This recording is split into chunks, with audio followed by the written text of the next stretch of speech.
everybody. Thank you for joining me. I'm so glad you could come. Today I want to talk about a book that I read and I enjoyed. So spoiler alert, I dig it, man.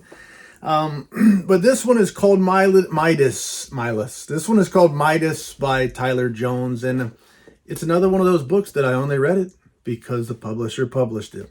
So go back just a little bit. A publisher, limited edition, small press publisher called Earthling Publications. A great publisher that I do like, but they have a Halloween series, and I stumbled upon this Halloween series basically by recommendation, and that was the 16th installment of that Halloween series with Philip Fracassi's Boys in the Valley. A person named Jeff Terry strongly recommended it, so I read it and I loved it, and now I am a big time Philip Fracassi fan, big fan, Fracassi freak.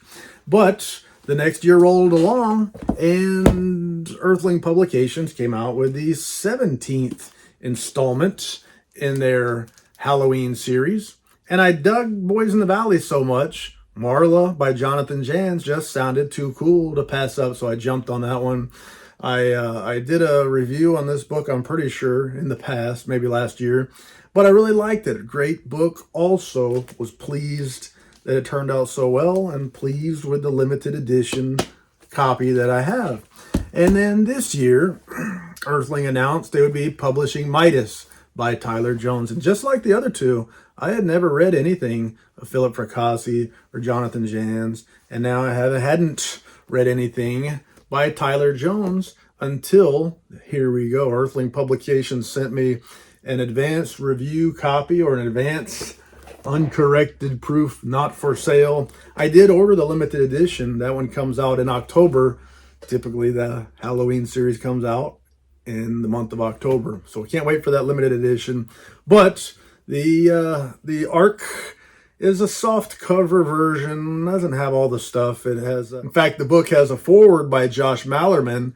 But in the ARC, it said, I think, coming soon, like it hasn't been written yet. It'll be in the limited edition when it comes out. But I got this book in the mail. Thank you, Paul Miller from Earthling Publications, for sending it my way. ARCs are neat, especially when they make them to look good like Earthling does.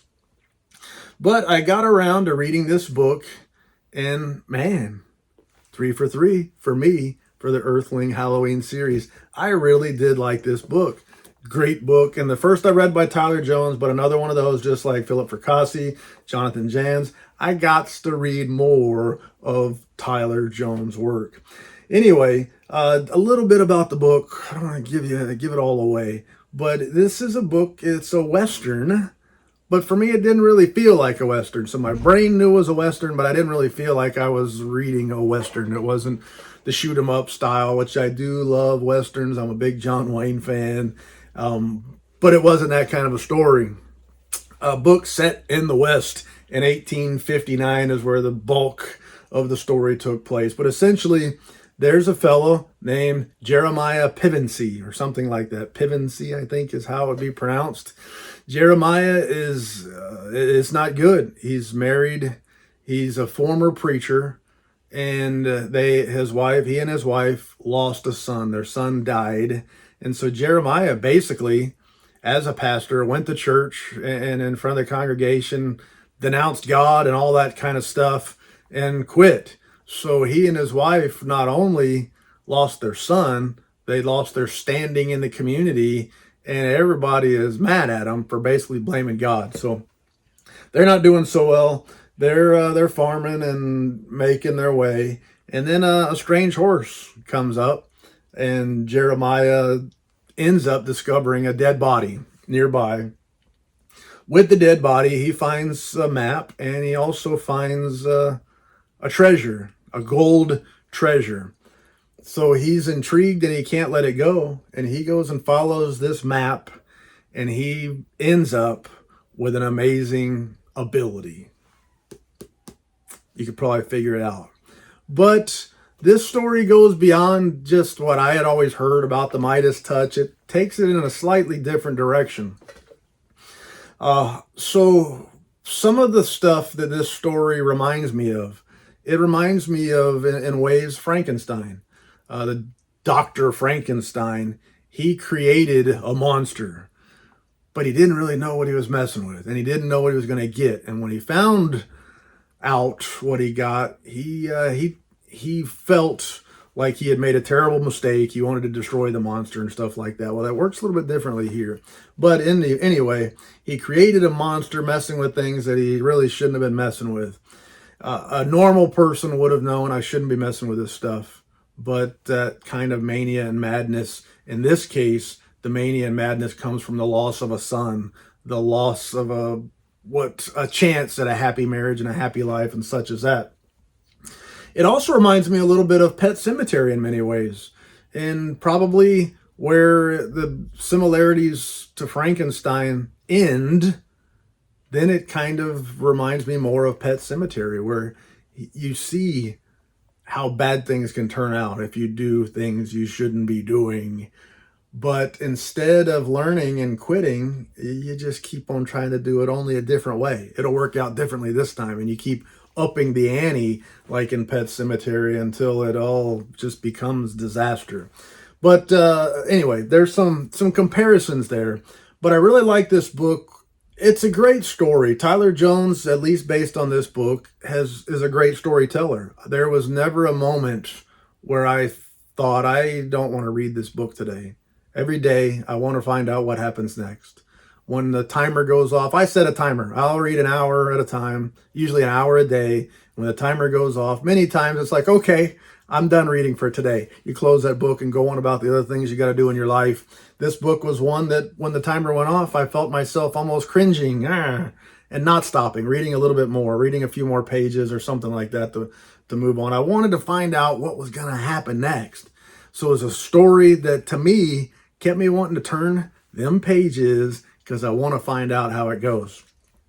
It's also a story that left me having no idea what I was going to find next. I thought I did, and sometimes occasionally I'd come up with the next step, but for the most part, I didn't know where we were going. I didn't know how this was going to end, how it was going to turn out, and it ended very different than anything I would have expected. It was a good ending, a satisfying ending to a story. So you're going to close out a story with an ending that makes sense, an ending that works. So at the end of the day, this is a story about a trade-off. Some gifts also come with a curse, and this is one of those stories. You have an amazing gift, and you think on the surface, you got it made.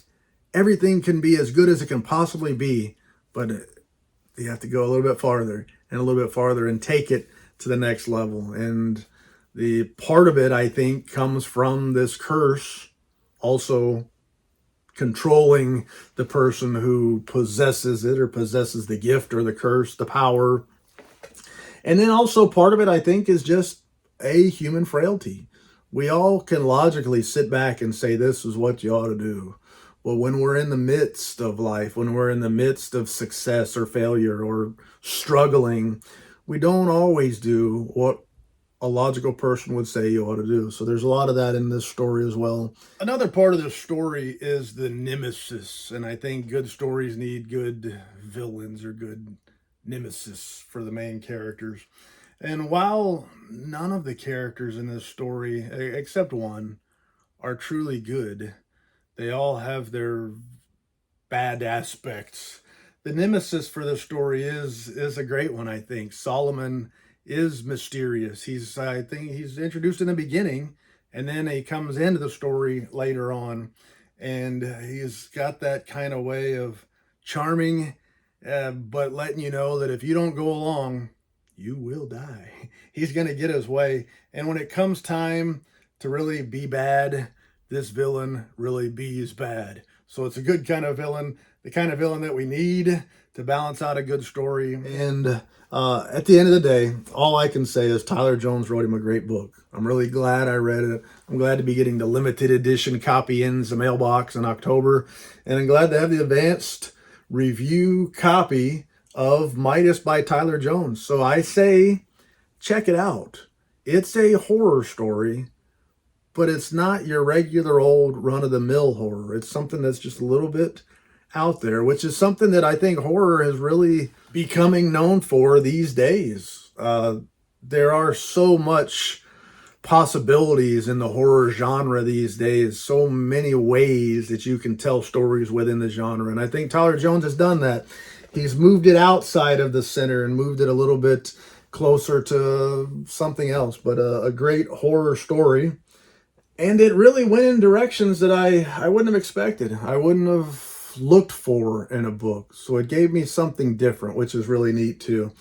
So Midas is a book I probably wouldn't have read without recommendations from Paul Miller, folks like Jeff Terry, Earthling Publications, and then seeing that it was coming and going to take a good look. So I think it's a pretty good business model that Earthling is doing. They're picking what seems like great authors with great stories, and they're publishing it for the first time.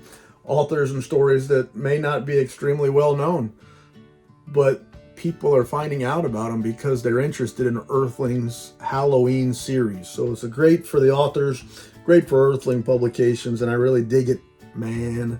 I can only recommend Midas. So if my own mother said, hey, could you recommend a book? I'd say, yes, mama. Yes, I can. There's a book called Midas by Tyler Jones. So all of you out there, that's my recommendation to you. There's a book called Midas by Tyler Jones.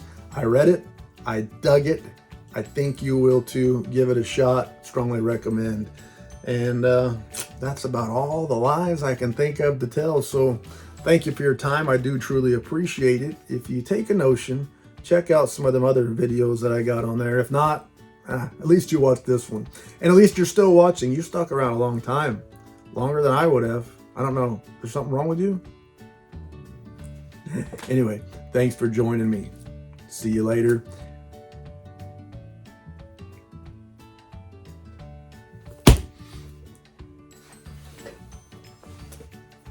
There's mushrooms on my shirt. You see that? Those are mushrooms. Who picks out a shirt with mushrooms on it? My son did. I like mushrooms. I like them fried. I like them battered and fried. I also like them sauteed. I like them on a burger. Five Guys burgers with American cheese, lettuce, onion, mushrooms, and mayo. Pretty daggum good burger. I dig it anyway. So I'd recommend it. Of course, your tastes are different than mine, but that's a good burger. Also, I didn't tell you this before, but I showed you the Boys in the Valley limited edition from Earthling Publications. Well, 19th edition made a custom slipcase for that thing, and I had to get it.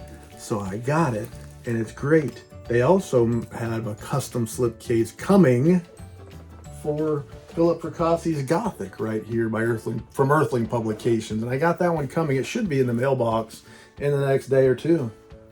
I'll have to show it to you. Anyway, that's all. That's all. Nothing else. Nothing else.